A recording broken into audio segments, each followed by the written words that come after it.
Bonjour à tous, on se retrouve dans un nouvel épisode de Graines d'artistes, toujours à Murat, dans l'espace de la mairie, gentiment prêté par le maire. Et aujourd'hui, on est avec Gauthier Herman et on va parler de musique, mais pas que, je ne dirais pas plus pour le moment. Tous les sujets sont abordables. Voilà. Est-ce que tu peux te présenter un petit peu pour commencer? Me présenter moi ou lui? Tu peux présenter les deux, on peut présenter les deux. Alors, on va commencer par lui, par peu politesse. Ça, c'est mon violoncelle. C'est avec lui que je passe les 9/10 de mon année. C'est un Italien, joli Italien de 1853, Giuseppe Rocca. Et c'est mon meilleur copain, avec Morgan Segui, que On verra après. tu verras après. Et donc moi, je suis Gauthier Herman, je suis violoncelliste. Et on va dire, pour décrire mon métier, c'est vraiment principalement la musique autour du voyage et de la rencontre. C'est ça qu'on a souhaité construire depuis maintenant 25 ans. Oui, mais je sais, ça pique quand je le dis, mais c'est comme ça fait 25 ans qu'on fait ce métier. On ne sait pas, peut-être que c'est depuis tes 1 an, hein. Peut-être que... Ouais, ou peut-être depuis les 18. Ça, c'est pas moi qui l'ai dit. D'accord. Et du coup, la musique, comment elle arrive un peu dans ta vie? À quel moment ça démarre? Elle arrive un peu par hasard parce que moi je ne viens pas d'une famille de musiciens, contrairement à beaucoup de musiciens de carrière. Mais je serais rentré de la maternelle en disant à mes parents je veux faire du violoncelle. J'ai pas vraiment de souvenir de cette époque-là. J'imagine qu'il y a eu de la musique à l'école ou quelque chose comme ça. Et je n'ai jamais lâché le truc. J'ai commencé la professionnalisation tard. En général, c'est une carrière, on commence tôt. Vers 10-12 ans, on sait qu'on doit ou va faire ça. Moi, je me suis décidé tard, à 16 ans. Mais voilà, c'était mon parcours à moi. Et du coup, tu te décides entre guillemets tard à 16 ans, mais en termes de formation, etc., comment tu te formes du coup Alors à 16 ans, moi j'ai été au Havre, je suis normand d'origine. Je venais d'avoir mon prix au conservatoire. Et donc je suis allé directement à Paris après, donc au conservatoire à Paris. Voilà, le grand départ de Normandie, le début de la vie parisienne, la vie étudiante, merveilleuse, fantastique, extraordinaire, très festive, mais qui m'a donné l'occasion de faire beaucoup de rencontres et donc de voyager. Ok, donc tu pars du Havre, tu arrives à Paris, tu fais beaucoup de rencontres et tu voyages. Et comment ça se passe un début de carrière, justement, par exemple, dans la musique? Est-ce que c'est dur, pas dur? Comment on débute? Alors, c'est une bonne question parce que c'est une question complexe. Si on doit résumer, en fait, la musique, c'est énormément de travail, énormément de rencontres et beaucoup de chance. C'est-à-dire qu'il y a un entonnoir qui est assez complexe. Il faut passer cet entonnoir pour vivre de la musique, pour être bien.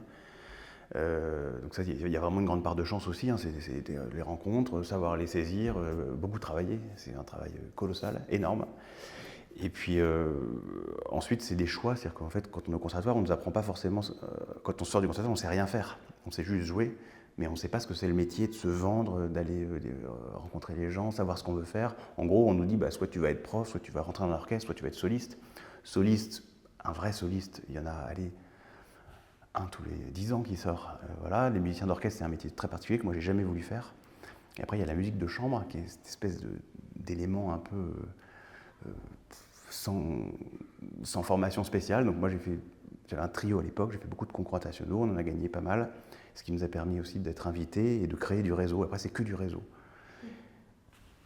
Donc du coup, tu as eu la chance d'avoir les bonnes rencontres, le bon réseau et de Voilà, c'est vraiment un mix de petit plein de peu. choses. Il y a la chance de rencontrer les bonnes personnes et il y a aussi il faut avoir une envie gigantesque, c'est vraiment avoir envie de jouer, quoi. Moi, ce qui m'a vraiment poussé et aidé au départ, c'est d'être très curieux. Donc je suis allé voyager dans des pays pas possibles. Enfin, j'ai monté un festival en Inde, j'ai monté un festival en Indonésie, en Chine, au Moyen-Orient, partout. Et c'est ça qui aujourd'hui fait qu'on a une grande liberté et qu'on peut choisir un peu les productions qu'on fait, mais qui nous amène, c'est ce que je disais hier à monsieur le maire, c'est que il y a une semaine j'étais au Japon, et puis aujourd'hui je suis à Murat, et avec vraiment le même plaisir, c'est-à-dire que c'est vraiment de la rencontre, de la rencontre et de la rencontre. Et c'est quoi qui au départ te pousse à voyager et à créer des festivals dans différents pays? En plus, j'imagine que c'est pas forcément évident non plus. Tu veux la vraie réponse? Bah oui, on veut la vraie réponse, je pense. Alors, la bouffe. D'accord. Moi, le premier voyage en Inde, ça a été une grosse claque. Je suis parti seul, j'avais 20 ans, c'était un remplacement. J'ai vraiment pris une grosse claque. J'ai trouvé ce pays fabuleux, une énergie. Je suis ressorti de 10 jours là-bas, j'étais épuisé, mais positivement. Et j'ai tellement bien mangé, je me suis dit, mais je veux absolument revenir, c'est trop bon, c'est génial, c'est incroyable. Et de fil en aiguille, je suis retourné, j'ai fait des récitals, tournée de quatuor, tournée de trio, beaucoup de rencontres. Et puis à un moment, la bonne rencontre dans un bon dîner avec quelqu'un qui dit « Mais vous savez, si vous voulez monter un festival, nous on peut vous aider. » Et puis après, c'est retrousser les manches, investir, c'est-à-dire y aller 2 fois, 3 fois, 4 fois, 5 fois. J'y suis allé jusqu'à 7 fois par an. Et en 22 ans, j'y suis allé un peu plus de 70 fois. Pas mal. L'Inde, c'est particulier.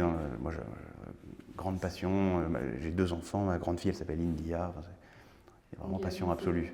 C'est le pays qui t'a le plus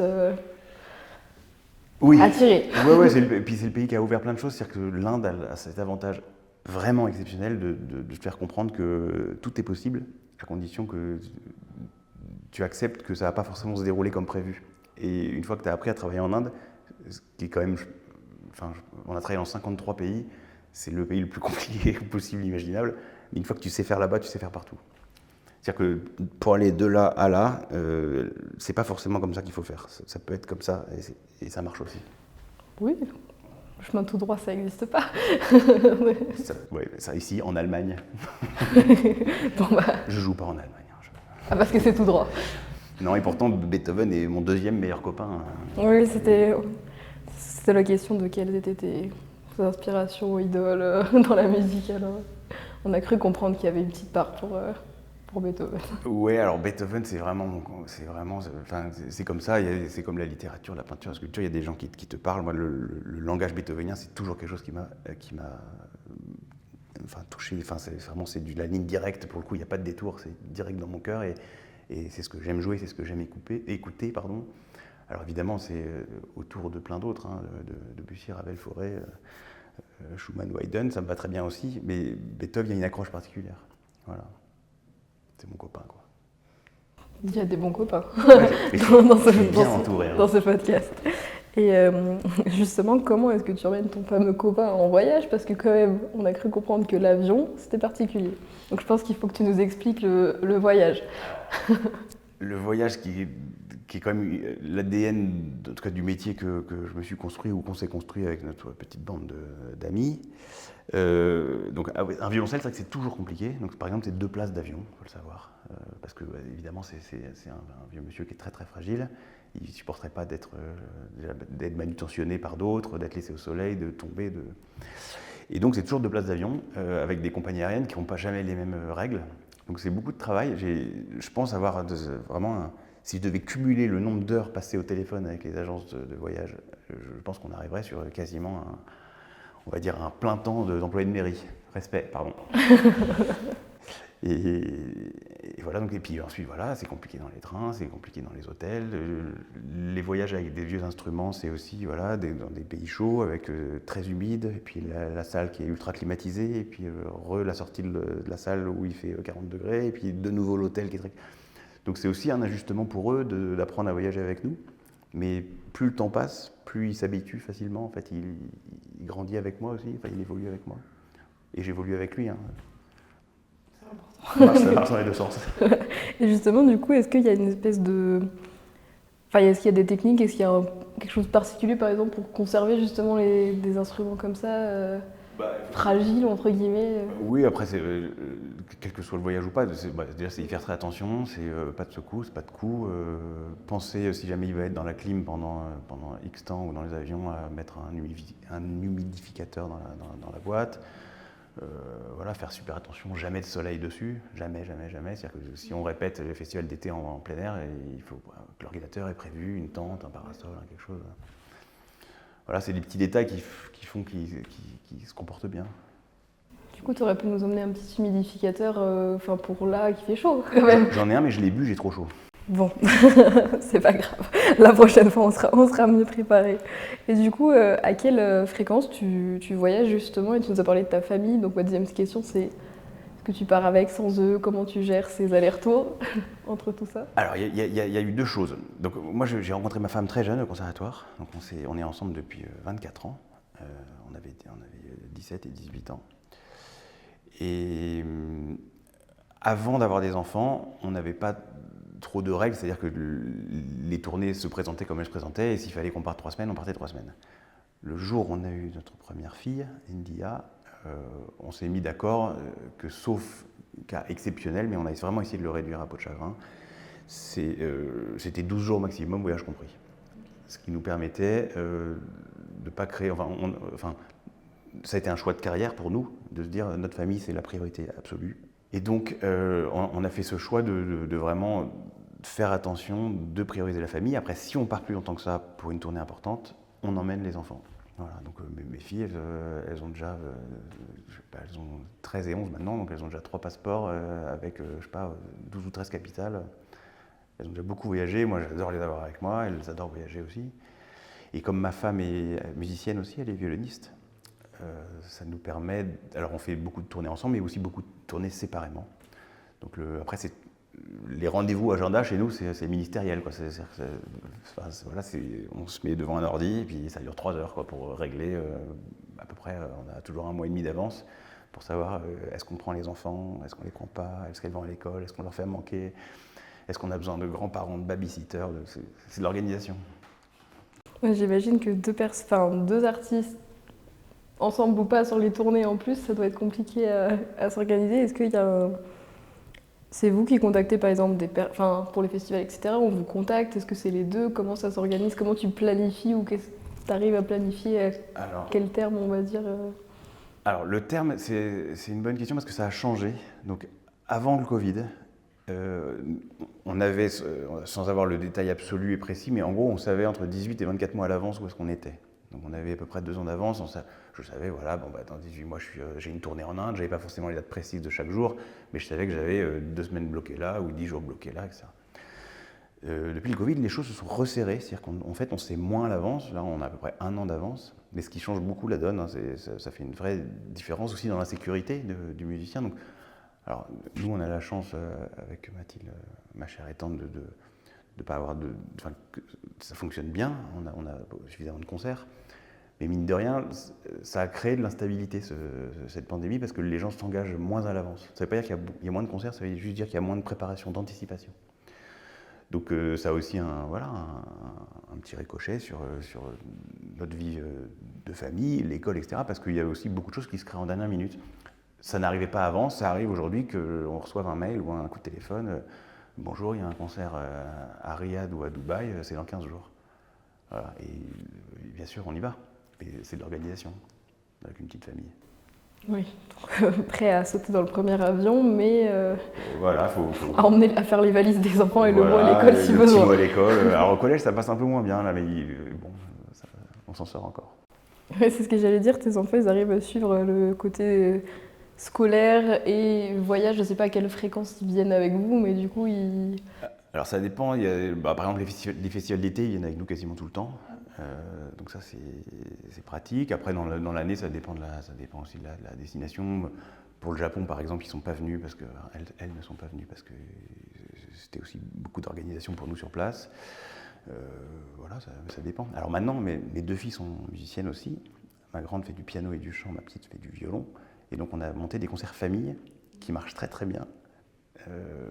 Donc c'est rigolo parce qu'on part en festival ensemble où elles ont leur contrat d'artiste, elles jouent comme nous. Donc ça c'est assez marrant.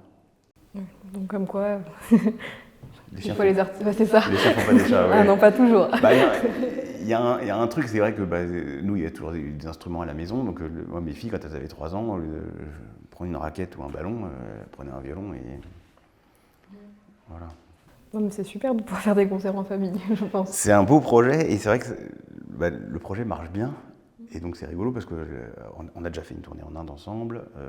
Là on a un projet pour peut-être partir aux États-Unis. Cette année on joue en Suisse, en Belgique, en France plusieurs fois. Donc c'est rigolo que en fait, ce phénomène de tournée, finalement pour elle c'est très naturel. Ce que moi, venant d'une famille non musicienne, j'ai mis du temps à apprendre, c'est-à-dire mine de rien quand tu as 18-20 ans et que tu arrives, tu prends ton violoncelle, tu montes dans un avion, tu sors de l'avion, tu es en décalage horaire, il faut que tu joues. Voilà, c'est une vie merveilleuse, mais c'est une vie qu'on doit apprendre. Mes filles, elles auront vécu ça toute leur vie, elles ne se posent pas la question. Elles sortent de l'avion, elles prennent le violon.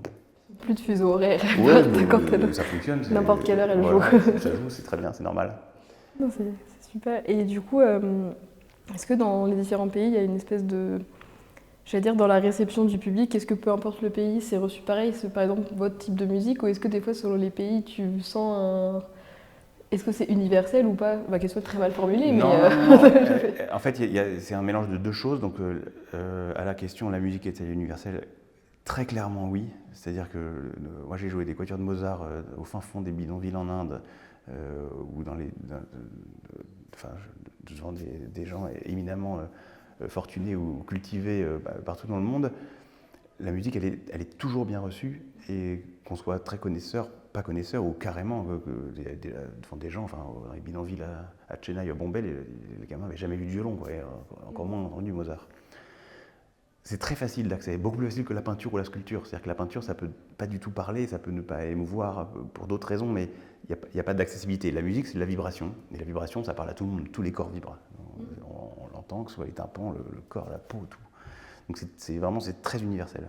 Après, la réception de cette musique, c'est un rapport à la culture. C'est-à-dire que, par exemple, quand on va jouer au Moyen-Orient, le public est moins discipliné que quand on va jouer au Japon ou en Belgique. Il y a une question d'éducation, il y a une question de culture, c'est-à-dire de savoir-faire, d'étiquette en fait. Et puis il y a une question de comment on la vit. Quand on joue dans une école en Inde, et que les enfants chuchotent ou se racontent des trucs, c'est parce qu'en fait, il y a une interaction qui n'est pas un manque de respect ou de qualité d'écoute, c'est juste que c'est leur manière à eux de partager immédiatement leur ressenti. Alors que dans une salle au Japon, on entend une mouche voler, ou en Allemagne ou en Belgique. Mais après, c'est pareil, c'est aussi la culture. Donc, en France, par exemple, on a un public qui est assez âgé pour la musique classique. Donc, c'est nos fameuses têtes blanches dans nos salles de concert, avec le moins de personnes qui applaudissent un peu, alors que ce n'était pas le moment. En fait, c'est de la culture pseudo-élitiste, avec dans les années 70, où les gens ont dit, vous savez, la musique, si vous n'êtes pas cultivé, vous ne la comprenez pas, c'est pas pour vous. Ce qui est une connerie absolue, puisque, évidemment, la musique, Beethoven, il est à disposition pour tout le monde, hein, et Mozart encore plus. Si on va jouer, moi j'adore jouer en Belgique, parce qu'en Belgique, au premier rang, il peut y avoir le cousin du roi, à côté d'un punk, à côté de je sais pas quoi. À la pause, tout le monde vient avec un verre de blanc ou une chope de bière, et ça choque personne, parce que ça fait partie d'une façon de profiter de la musique. Et ça, c'est vrai que ces variantes culturelles, moi je les trouve éminemment intéressantes pour nous aussi dans notre rapport, parce que les artistes, on est très égocentrés, parce qu'on nous apprend ça. C'est-à-dire qu'on passe notre vie à s'analyser au millimètre près. On rate d'un millimètre notre corde, c'est faux, c'est raté. Donc on passe notre temps à essayer d'être dans une forme de perfection qui est louable. Mais par rapport à un public, il faut aussi penser autrement. C'est-à-dire que le public ne va pas chercher ce que nous, forcément, on a à donner. Oui, c'est super intéressant, parce que c'est vrai que même sur la réception du public, je n'avais même pas pensé à comment vous, les musiciens, vous pouviez percevoir le public, comment il réagissait. Nous, il y a des choses, par exemple, jouer dans une grande salle ou de jouer dans une petite salle. Moi, je pense que les artistes qui font plus que des grosses salles, ils perdent quelque chose. C'est-à-dire que dans une grande salle, tu es centré sur ton son. Là, en général, si la salle fait 2000 places, l'acoustique est très belle, sinon ça ne marche pas. Mais tu joues dans un salon devant 50 personnes, tu les as devant toi, le premier il est à 1 mètre et tu entends sa respiration, tu as une autre perception de ce que tu lui projettes. Et donc pour moi c'est hyper important, c'est très très intéressant, parce que ça permet aussi d'avoir du recul, de s'analyser, de savoir si ton discours il est construit, cohérent, et pour le public aussi, l'expérience, on voit bien dans les retours que les gens qui sont à 1 mètre de nous, ils profitent différemment du concert. Oui, c'est sûr, totalement. D'où l'importance du choix des places aussi, selon ce qu'on veut recevoir pendant le concert. Alors, on va passer sur tes autres casquettes, autres passions, sauf si tu as encore des choses à dire. Autre passion, on avait dit qu'on parlait pas de bouffe et d'alcool. Ce sera la fin, bon. La dernière question, mais tu peux nous dire ton plat favori, parce que c'était absolument nécessaire. Donc, quel est ton plat favori de l'Auvergne, alors, de l'Auvergne, aujourd'hui ? Pour l'instant, je tiens à dire, je ne suis pas convaincu par le cornet de Murat. Mais je demande à être convaincu. Il paraît qu'on en fait au début septembre au foie gras. Donc, moi, je veux bien... Tu viendras en septembre. Mais voilà, je veux bien venir voir, parce que pour l'instant, je n'ai pas été convaincu, mais je ne demande qu'à être convaincu, évidemment. Donc, petit pot de nourriture est fait. Non, mais alors, faut que tu nous parles un petit peu de tes courses, de tes défis, parce qu'on parle de violon et de voyage, mais il n'y a pas que de violon, de violoncelle et de voyage, et on ne parle pas que de voyage pour la course aussi. Alors, c'est un vaste sujet que je vais essayer de résumer très très vite. Donc, Moi, j'ai fait beaucoup de sport jeune, jusqu'à 17 ans. Après, j'ai plus rien fait entre 17 et 30 ans. J'ai jamais mis une paire de baskets. Je trouvais même ça très vulgaire. À 30 ans, j'ai un copain qui m'a inscrit au marathon du Médoc. C'est un marathon où on picole dans les grands crus. Je dirais que tu fais le lien dans ma J'ai tête. trouvé ça très drôle. Voilà, donc 22 dégustations ou 26 dégustations sur 42 km. Moi, j'aime bien déguster. Et donc, j'ai couru ce marathon. Et mes copains m'ont dit, mais c'est quand même dingue, t'as pas fait de sport depuis 15 ans. Et puis, finalement, tu arrives à courir. Tu devrais faire des grandes distances. Évidemment, comme ils sont joueurs, ils m'ont inscrit à un 100 km. Et là, ça a été une autre aventure. Donc, j'étais pas du tout entraîné, vraiment. Et donc, ça n'a pas été évident. Mais j'ai découvert un plaisir que je ne pensais pas trouver dans l'itinérant, dans la longue distance, c'est-à-dire dans l'effort prolongé. Et ça, il y a un truc il y a beaucoup de similitudes avec la musique dans l'abnégation au travail. Et j'ai adoré, donc je me suis mis à faire beaucoup de ce qu'on appelle des ultra-trails, des longues courses. Donc, je suis un petit peu entraîné. Pour citer que le plus célèbre, j'ai fait la Diagonale des Fous, par exemple, c'est traverser toute l'île de la Réunion, 160 bornes, 10 000 de D+, 3 jours de course, enfin 61 heures de course sans s'arrêter, sans dormir. Et en fait, c'est un voyage, c'est un vrai voyage. Rien que d'en parler, ça me remet la chair de poule tellement j'aime. C'est une vraie aventure de vie. Je le considère dans mon parcours aussi important que l'arrivée de mes enfants. J'ai eu l'impression de me découvrir, d'apprendre à me connaître. Et donc, avec cette petite bande de chers coureurs, musiciens ou pas, on s'est mis à faire beaucoup de courses. Et le confinement est arrivé. La France entière s'est mise à râler, pleurer, etc. Notamment le milieu artistique qui, au bout d'un an, a craqué en disant on n'en peut plus les salles de concert, le gouvernement, ils sont très méchants, etc. etc. Moi, je n'avais pas d'avis sur la question. Je pensais juste que ce n'était pas à nous de décider si c'était bien ou pas de fermer les salles de concert. Il valait mieux essayer de réfléchir et de parler de la reprise. Donc j'ai proposé qu'on aille faire une émission de radio sur Radio France en disant voilà, on se met un paquet d'artistes et on se dit ok, qu'est-ce qui s'est passé ? Pourquoi est-ce qu'en fait pourquoi on a peur ? C'est juste qu'en fait on aime notre métier, on a envie d'être sûr que le public revienne. Et je me suis aperçu que les artistes avaient juste envie de râler, ils ne voulaient pas du tout parler de tout ça positivement. Ça m'a gonflé, j'ai dit ok, on va faire un truc très médiatique pour pouvoir parler de la culture avec le sourire. Donc on a fait Paris-Aix-en-Provence, enfin Montgeron-Aix-en-Provence pour être précis, donc 900 km en courant, en 13 jours, 2 marathons par jour, juste pour parler de la culture. Ça a été une aventure inénarrable, atrocement difficile, avec des corps dans un état où je ne pensais pas qu'on pouvait les mettre, mais une joie, les gens étaient tellement heureux de nous voir arriver et nous tellement heureux de les voir, et donc ça redonnait du lien social, de la conscience, etc. Des concerts partout, quand on pouvait, quand on était autorisé. Et donc ça a donné lieu à donc, Je cours pour la culture, qui est une jolie aventure, qui a eu une 2e édition avec 12 concerts partout sur toute la France, une 3e édition, on a traversé tout le Portugal en courant, et là une 4e édition qui sera en avril 2025, où on va partir de Montgeron et on ne connaît pas encore la ville d'arrivée. Ça pourrait être Murat, j'en parlais tout à l'heure. Pour donner une 2e chance au cornet. Exactement, on va avoir un truc comme ça. Non mais c'est assez fou de 900 km déjà. Je les imagine pas en courant enchaîné. On les imaginait pas non plus, je peux te rassurer. On s'est pas rendu compte avant de partir de ce que ça ferait. Et comment tu te prépares à un tel effort ? Il y a de la préparation ou est-ce qu'au contraire c'est un peu le cerveau sur pause et puis tu te dis ça passera ? En fait, c'est déjà, je suis parti qu'avec des ultra-trailers, des gens qui avaient déjà l'expérience de faire ça. C'est beaucoup d'aide, c'est beaucoup de préparation et c'est beaucoup de logistique. C'est-à-dire qu'en fait, ça n'a marché que parce qu'on avait un accompagnement très précis. C'est-à-dire que tous les jours, on partait pour 80 km, mais tous les jours, en fait, on ne faisait pas 80, on faisait 8 x 10. C'est-à-dire que tous les 10 km, on avait une voiture qui nous attendait. Parfois qui servait à rien, on n'avait pas besoin ni de manger ni de boire, mais on avait besoin d'avoir, quand la fatigue s'installe, moi j'avais ma femme qui était là, et d'avoir quelqu'un d'important pour toi, d'avoir quelqu'un qui peut te rassurer, qui peut juste une main sur l'épaule, un mot gentil et t'aider à faire tes lacets qui sont défaits parce que tu peux plus te pencher. En fait, c'est des détails, mais sur un tel effort qui compte, et jour après jour. Donc, premier jour, l'euphorie totale, incroyable, waouh, super, on est trop fort, ça va être génial. 2e jour, les 156 km à la fin du 2e jour, les douleurs arrivent. 3e jour, c'est carrément l'enfer. Le corps, il marche plus, en fait, il refuse, il envoie tous les signaux de la terre. Il s'alimente plus, t'es pas bien, t'as mal à la tête, t'as mal à chaque articulation. Et en fait, petit à petit, au bout de 5-6 jours, le corps, il accepte que c'est sa nouvelle vie. C'est le principe de résilience. Hein. Et fait, c'est vraiment intéressant. Enfin, c'est fou de se dire, en fait, mince, mon corps, il a accepté ce processus. Et dans la musique, il y a un truc comme ça, parce qu'on travaille énormément, notamment jeune, et les moments où on voit pas on voit pas les progrès. Donc de passer 6-7 heures sur ton instrument par jour et puis de te dire que tu n'as pas progressé, en fait, c'est pas vrai. Ton corps, il a appris plein de choses et il va mettre quelques jours, quelques semaines, quelques mois à l'assimiler, à comprendre qu'en fait, si, tu as progressé. Ben, on se retrouvera pour un trail un jour, non, peut-être pas. Mais alors, quand vous voulez. Mon max, c'est 10, donc il manque encore 1-0 déjà pour le premier pas. Premier jour. Oui, c'est ça. Non, ça, c'est pas possible. Et du coup, tu faisais le parallèle avec la musique.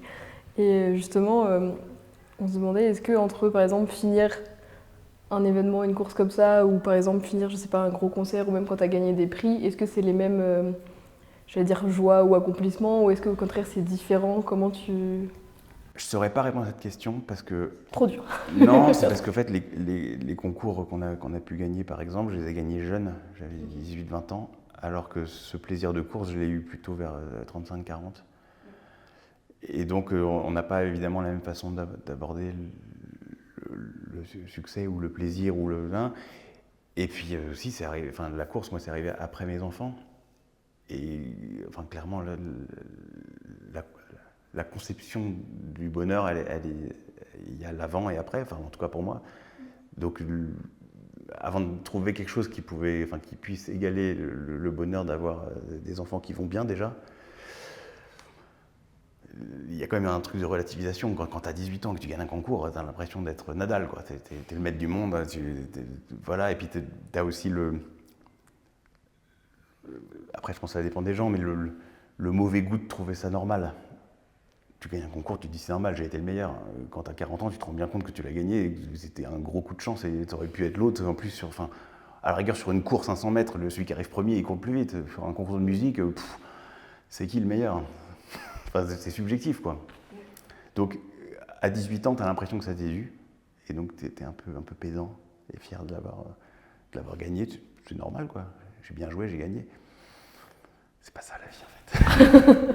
Oui, mais ça c'est normal, on s'en rend compte qu'après. Oui, c'est ça. Mais donc, je pense qu'on avait beaucoup plus d'humilité sur ce qui s'est passé avec les 900 km, parce qu'on s'est rendu, enfin, on avait tous conscience, on était tous plus âgés, on s'est rendu compte que c'est pas juste nous qui avions été bons ou exceptionnels ou qui avions fait un truc qui sortait de l'ordinaire, c'est qu'il y a beaucoup de choses qui ont été faites autour de nous et pour nous pour que ça se passe bien.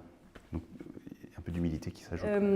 Non, j'allais dire justement, vu que tu étais à la fois du coup musicien, ultra-trailer, etc., est-ce que justement les personnes te suivent pour les deux, ou est-ce que tu sens qu'il y a des personnes qui te suivent pour une facette et d'autres l'autre et qui comprennent pas peut-être les deux?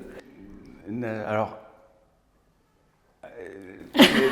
J'ai posé une question piège. Non, c'est parce qu'en fait, j'ai pas pour me qualifier, je dirais pas 2 casquettes, je dirais 3, parce que en fait, pour pouvoir avoir la liberté de voyager, j'ai choisi un statut un peu bizarre pour un musicien, c'est que je suis pas intermittent de spectacle, ce que je pourrais être, mais je suis pas ni prof ni musicien d'orchestre. J'ai monté une société, donc je suis à mon compte. Donc j'ai vraiment une casquette de producteur, dans le sens où pour m'octroyer la liberté de jouer les œuvres que j'aime avec les gens que j'aime, je monte à peu près la moitié de mes prods. Ce qui me permet d'aller en Inde, ce qui me permet d'aller au Moyen-Orient, ce qui me permet d'aller en Asie, en Chine, etc. Et donc, en fait, le premier schisme, il est apparu quand j'ai monté cette première boîte de prod, en Inde d'ailleurs, avant de monter une en Angleterre, puis de revenir en France, mais où les musiciens, il y avait une incompréhension, ils ne comprenaient pas, enfin, c'est bizarre d'être musicien et producteur, et puis pourquoi tu fais ça, pourquoi tu fais ça, pourquoi tu fais ça. Alors, je pense qu'aujourd'hui, il y en a beaucoup qui ont compris, qui sont heureux d'avoir aussi profité du flux, quoi. Et donc de pouvoir voyager avec nous, etc. Mais donc la casquette d'ultra-trailer, pour le coup, c'est pas un métier, c'est plus une passion, mais c'est vrai que le fait d'avoir monté JCPLC, Je cours pour la musique, Je cours pour la culture, pardon,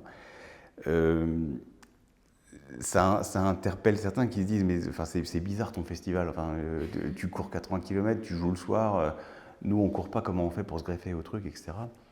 Et donc oui, il y a une phase un peu d'explication de, vous savez, en fait, quand on dit je cours pour la culture, c'est pas pour l'exploit, on s'en fout de courir 5 km, 10 km ou 80, en fait, chacun fait ce qu'il veut, c'est pas ça qui est important. Ce qui est important, c'est qu'il y a un moment, un truc rassembleur, avec des gens qui ne viennent pas forcément au concert, mais qui entendent de parler de nous par la course, ils s'inscrivent, ils prennent un dossard, ils viennent courir avec nous, ou ils prennent même pas de dossard, juste ils nous suivent, et puis en fait, on discute sur le chemin, et puis donc ils viennent au concert. Et pareil, au concert, le soir, on raconte ce qu'on a fait dans la journée, et puis le lendemain matin, on retrouve les gens du concert qui viennent marcher ou courir les premiers kilomètres avec nous. Et donc c'est un mélange social, et c'est juste un rapport en fait à une ouverture d'esprit, à discuter avec les gens, et puis un peu aussi de santé, bien-être, hein, on se déplace. Moi, ce qui m'excite là-dedans, c'est le lien social et l'itinérance. Le fait de me déplacer comme ça et de se dire, on est capable d'utiliser nos corps, de ne pas prendre notre voiture pour... Enfin, moi je dis ça, je suis un mauvais élève, je prends beaucoup d'avions, mais en tout cas... On a entendu le nombre de voyages juste en Inde. On en prend beaucoup trop, mais ça fait partie aussi de l'échange culturel. Il faut accepter... on peut pas être, on peut pas être parfait sur tous nos. On est obligé d'avoir des petits excès. Bon, déjà, si tu en as conscience et que tu fais attention sur autre chose, après, tu peux pas. Faut choisir ce que tu veux faire dans la vie aussi, si sûr. Bah ouais, c'est comme voilà. Bon, moi, je joue beaucoup en Arabie Saoudite, par exemple. Donc il y a plein de musiciens qui me disent, pourquoi aller jouer en Arabie Saoudite, on respecte pas les droits. En plus, c'est le pays du pétrole et tout. Mais bah oui, en fait, en faisant beaucoup de culture là-bas, c'est l'occasion de rencontrer. C'est un peuple merveilleux, c'est un peuple qui est en train de s'ouvrir. Avant 2018, la musique était interdite en Arabie. Aujourd'hui, il y a 4000 concerts par an. Voilà, donc en fait, tout ça, ça participe à l'ouverture culturelle. En fait, c'est hyper important. Donc oui, on prend des avions pour aller à Riyad. Oui, on joue à Riyad dans un pays où il y a encore beaucoup de choses à améliorer. Mais en même temps, j'ai l'impression d'un tout petit niveau de participer à cette avancée, quoi. Et du coup, en termes de personnes qui vont peut-être suivre, etc., c'est quoi je sais pas, par exemple, le plus petit concert et le plus gros concert que tu as pu faire en termes de public, je trouve ça m'intrigue comme question. Alors, le plus petit concert, je crois que c'était en Inde. Alors non, attends, le plus petit concert organisé tel quel, c'est-à-dire où c'était prévu comme ça, c'était en Inde, c'était devant le Maharaja de Baroda, dans son palais somptueux, sublime. On était en quatuor et on jouait pour le Maharaja, son épouse, son fils et sa belle-fille. Donc on était 4 musiciens, en face de nous il y avait 4 personnes, dans une très grande salle, mais plus somptueuse, ça n'existe pas, enfin la galerie des glaces, quoi. Donc c'était prévu comme ça, c'était très bizarre, je ne saurais pas qualifier ce concert. Mais voilà, en tout cas, c'est le plus petit. Après, il y a eu plus petit, il y a des concerts, un jour à Paris, à l'église des Blancs-Manteaux, une prod qu'on avait montée tout seul, on ne savait pas faire de com, vous qui travaillez dedans, vous savez ce que c'est. Et donc on était en quatuor et il n'y avait que 2 personnes dans le public. Pas par choix, mais parce qu'on avait complètement merdé la com. Je l'ai fait aussi. C'est des gros échecs de notre carrière, mais ça forme, c'est formateur. On n'a pas recommencé ce genre de bêtises. Après, le plus gros, je sais pas, il y a des grosses salles en Chine, 2500, où c'était un trio, ou peut-être le festival de Baalbek, il y avait plus de monde que ça, au Liban. Ça, c'est un très beau festival. Mais c'était un orchestre, donc c'est pas le même délire. C'était avec production sur Carmen. Et donc du coup, tu as pu jouer pour des personnes assez incroyables ou célèbres, autres que ce concert à 4, parce que du coup, j'ai l'impression que tu vas quand même dans des endroits parfois assez exceptionnels comme tu en fait, c'est ça qui est rigolo dans ce métier qu'on s'est un peu créé, c'est que on a eu la chance d'avoir une variété de publics, mais c'est ça que moi c'est ça que j'adore. En Arabie, on a déjà joué pour le roi, voilà. Donc il y avait 800 personnes, 400 hommes, 400 femmes, séparés sur le dîner. Donc, dans ces 800 invités, il y avait 600 personnes de la famille royale. Enfin, ça n'existe pas en fait de rencontrer ces gens-là. Et à côté de ça, on peut très bien dans la même tournée aller jouer dans un orphelinat, dans un abri, dans un shelter pour enfants abandonnés. On joue pour beaucoup d'ONG. En fait, les personnes pour lesquelles on joue varient tout le temps, mais comme quand on va jouer à Paris.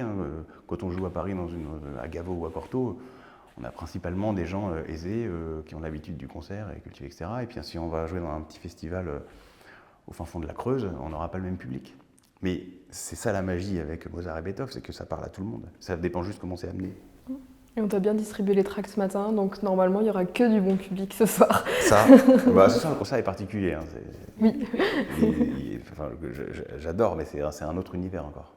Donc j'allais dire, entre différentes casquettes, etc., qu'on a déjà un peu vues, comment est-ce que tu arrives à organiser une semaine entre une journée type, ou je sais pas, est-ce qu'il y en a une, ou est-ce que c'est vraiment aléatoire, organisé Alors non, il n'y a pas de journée type, mais ça, je sais pas pour moi, je crois que c'est pour tous les artistes, on est tous soumis aux mêmes lois. Non, le truc, en fait, pour que ce soit plus agréable, ces agendas qui sont très capricieux ou très bordéliques, c'est quand même l'organisation. Et donc, pour être organisé, il ne faut pas être tout seul. Si on a de l'aide, si on a des gens sur lesquels on peut s'appuyer et travailler avec, et donc se faire confiance, c'est du travail d'équipe. Moi, j'ai une équipe de prod avec laquelle je travaille beaucoup. Leur spécialité, c'est vraiment l'audiovisuel. Mais donc c'est eux qui réalisent tous les clips, les teasers, etc. Mais on fait beaucoup de prod ensemble, notamment sur les festivals. Et il faut pouvoir se reposer en fait sur d'autres, parce que tout seul on n'a pas le temps. Quand on a multicasquette, on a envie de toucher à tout parce qu'on sait un peu tout faire. Et c'est la grosse erreur, c'est-à-dire qu'il faut faire confiance à des gens, travailler avec eux et avancer ensemble. Sinon on devient fou. On n'y arrive pas. Enfin, ça fait des journées de 20 heures. Au début, je faisais beaucoup de choses tout seul et enfin, vraiment, en fait, c'est le violoncelle qui s'abîme. C'est-à-dire moi, je travaillais moins. Et c'est ma femme qui est arrivée qui m'a dit ça va pas là. Tant que tu n'as pas fait tes 3-4 violoncelles, tu passes pas à autre chose. Quoi. Et la journée, elle n'avait pas le temps. Elle m'a dit voilà, fais-toi aider. Et voilà. Et du coup, il y a combien de personnes qui travaillent autour de toi, on va dire, pour toi personnellement? Alors, ça dépend complètement des périodes. Et puis, jusqu'au Covid, j'avais une administratrice à plein temps qui travaillait qui a travaillé nous pendant 13 ans. Et, on s'est séparés pendant le Covid pour des raisons purement financières. Et j'ai à moitié par choix, enfin, je dis à moitié parce que c'est une vraie réflexion de savoir mais je préfère en fait aujourd'hui, j'ai récupéré la main vraiment sur l'administration de ma boîte, ce qui est un sujet qui est assez intéressant parce que ça. Vous avez des boîtes, vous le savez, gérer sa boîte, c'est comprendre ce dont on a besoin pour avancer. Et donc, moi, ça m'a fait beaucoup de bien de reprendre la main sur des choses beaucoup plus terre à terre. Mais ça m'a fait du bien pour remettre ma boîte dans le bon sens et d'aller là où j'avais envie d'aller. Mais par contre, je travaille avec beaucoup plus de prestations externes, de gens qui viennent m'aider sur la prod, soit à l'année, soit sur différents festivals, de façon plus précise. Donc on retient tous les bons conseils de ce qu'il faut faire et ne pas faire pour sa boîte. Ce qui est sûr, je pense que quand on a une boîte, il faut pas avoir un écoulement de salaire pour rien. Et en même temps, je pense que travailler seul, c'est pas une bonne idée, surtout aujourd'hui. Si on veut tout faire, on ne peut jamais tout faire tout seul, c'est impossible. Tout faire bien en tout cas. Ouais, faire bien ou faire du volume. C'est-à-dire que le temps que tu vas passer pour ton métier, à devoir, je sais pas, il faut que tu aies du temps pour écrire tes contenus, pour préparer tes contenus. Et donc peut-être que ce temps-là, tu vas pas l'avoir pour choisir tes cadrages, ou choisir tes montages, ou choisir tes plans de diffusion, etc. Il faut que tu aies d'autres gens qui le fassent avec toi ou pour toi. Ouais. Et moi, c'est la même chose. Moi, ma priorité, c'est, après, évidemment, ma femme et mes enfants, c'est travailler mon violoncelle, parce que à la fin, qu'est-ce que je délivre? C'est des concerts. Si mes concerts sont moins bons, le reste va descendre. Voilà, aussi. donc clairement, si je prépare mes concerts, les voyages, il y a des trucs que je ne peux pas faire. Bon, en ce qui me concerne, je ne peux pas faire la com, je ne peux pas faire les médias, je ne peux pas faire la vidéo. Alors que voilà, ça m'intéresse, j'ai touché à tout ça. Oui. Et est-ce qu'il y a d'autres choses que tu veux nous dire un peu là-dessus? Sinon, je nous fais nos petites questions un peu signature du podcast pour terminer et te libérer vers tes répétitions et ton violoncelle pour que tu aies ton quota d'heures dans la journée. Non, mais d'abord, j'ai un déjeuner, c'est ça le plus important. Il y a le déjeuner. Moi, je veux goûter les spécialités. Il me faut une autre truffade, un aligot, une saucisse de l'Aubrac. On mettra en dessous le débrief du repas. Ça me paraît bien, ça. Parfait, on fait ça. Non, moi, si pour toi c'est bon, pour moi c'est bon. C'était très intéressant. Donc je te pose mes petites questions. Je Je pense que tu peux aimer mes petites questions. Oh, j'ai peur. Non. Alors non, je ne danse pas tout nu, je vous préviens, je fais pas ça. Bon, donc on n'aura pas ça pour le podcast, malheureusement, j'ai tout tenté, je l'avoue. J'ai déjà fait la semaine dernière. Il y a certains publics oui, mais d'autres non, apparemment on n'est pas assez bien. C'est trop de demandes, tout ça. Il n'y a plus le temps. Et puis je suis déjà marié en plus, donc vraiment... Ah non, on peut pas. Non, pas du tout. Ça peut être ta réponse après tout, mais ce serait qu'est-ce que c'est ta définition d'un artiste ou de la vie d'artiste? Est-ce qu'il y a une définition? Même ça, je ne sais pas, mais on essaye. Ah ouais, ça c'est dur ça. Ah oui, bah c'est pour ça, c'est à la fin. Comme ça, Alors, je ne mettrais pas de définition, mais je mettrais plutôt dans l'optique de discuter avec un jeune de 18 ans qui sait qu'il va s'aventurer là-dedans. La curiosité. La curiosité au sens large, c'est-à-dire de ne pas avoir peur de l'autre, de ne pas avoir peur de ce qu'on ne connaît pas et de ne pas avoir peur des chemins qui ne sont pas forcément ce qu'on nous a appris. Parce qu'en fait, la carrière d'artiste, c'est vraiment, c'est cliché de dire ça, mais elle ne s'apprend pas. Il n'y a que l'expérience qui... Il y a plein de... Si je parle de ce que je connais bien moi, donc je parle de la musique classique, il y a plein de gamins de 18 ans qui jouent magnifiquement, qui jouent très très bien, mais qui ont une vision extrêmement anguleuse de ce que c'est que la carrière. C'est-à-dire qu'ils savent qu'ils veulent jouer n'importe quoi, ils veulent jouer des concertos, ils veulent rentrer dans un orchestre, ils veulent faire des concerts, etc. Et en fait, aujourd'hui, la carrière d'artiste, elle ne ressemble pas à ce à quoi elle ressemblait dans les années 70, avec tout le principe des impresarios, etc. Aujourd'hui, c'est différent. Et je pense qu'elle ne ressemblera plus à ça dans 50 ans non plus. Donc il faut vraiment évoluer avec son temps, avec ce qu'on est aussi. C'est-à-dire qu'on n'est pas tous faits pour faire la même carrière. Il faut pas avoir de regrets, donc il faut avoir tout tenté. En fait, on dit souvent, oui, mais lui, il a les dents qui rayent le parquet. En fait, c'est bien d'avoir les dents. Enfin, il faut avoir envie. Il faut donner envie d'avoir envie. Enfin, il faut y aller, quoi. Donc il faut être curieux, il faut avoir de l'appétit. Et ça, c'est... Pour moi, un artiste aujourd'hui, c'est quelqu'un qui a envie de montrer ce qu'il sait faire, bien sûr, parce qu'en fait, il y a quand même un truc très mégalo dans notre aventure. Hein. Quand on est sur scène, on se fout quand même à nu et on joue pour les gens, donc on raconte une histoire. Il faut avoir cette envie de la raconter, de la décrire, et un maximum de monde. Voilà, curiosité. C'est revenu plusieurs fois, donc c'est presque une définition maintenant, finalement. C'est curieux. Voilà. Est-ce que tu peux nous parler un tout petit peu avant de conclure de ce que tu viens faire justement au Festival Liberté ce soir, et peut-être qu'on pourra mettre un petit extrait.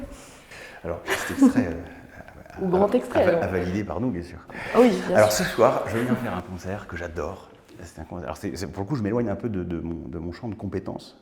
C'est pas ce que j'ai appris à faire. Je joue avec un trio de Zigan. Alors, qui a une petite particularité intéressante, c'est que le guitariste et la chanteuse sont en couple, ils sont mariés depuis 20 ans. Lui est ukrainien, elle est russe, d'origine Zigan. Et il y a aussi un violoniste qui est moldave. Donc il y a une espèce de concentré de l'Europe de l'Est, dans une version explosive, surtout avec l'actualité aujourd'hui. C'est des musiciens que je trouve exceptionnels, qui ne font pas du tout la même chose que moi. C'est-à-dire que moi, je lis des partitions écrites par Beethoven et j'essaie de les interpréter à mon petit niveau. Eux, il n'y a aucune partition, c'est que de la tradition orale. Il a fallu... je vous montrerai une partition, ça vous fera rire, mais parfois j'ai juste des pages blanches avec marqué Do, Sol, Mi, La, et puis en gros, ils m'ont dit démerde-toi. Donc c'est vraiment, il y a un vrai choc culturel, il y a une vraie rencontre. Cette chanteuse, qui vit depuis 14 ans en France, qui ne parle pas français, je pense un peu par choix. Elle est tzigane, c'est vraiment une âme rebelle, et elle a une voix absolument démente, c'est saisissant. La première fois que j'ai joué avec elle, j'étais scotché sur mon siège comme ça, mais mon Dieu, c'est pas possible qu'une voix pareille sorte de ce corps. C'est très impressionnant, il y a beaucoup d'émotions, c'est très chargé en fait, c'est Tsiganskoïa. Ben voilà, on verra ça ce soir. Et puis vous, peut-être en vidéo, si c'est validé par la production à droite. Ça devrait être validé. Si on joue bien. Bon, ça devrait aller, on va te laisser t'entraîner. Mais mange pas trop ce midi. Je vais être calme. Ok. Et ben, on va conclure là-dessus, te laisser aller à ton repas qui t'attend et qui s'annonce chargé. Normalement. Merci beaucoup d'avoir répondu à toutes ces questions, c'était super intéressant. Et puis c'était notre premier musicien violoncelliste en tout cas, et avec un tour du monde aussi grand. Donc merci beaucoup d'être venu répondre aux questions. Venu avec le voyageur voilà. présent. Avec la star aussi derrière. Merci. Merci beaucoup.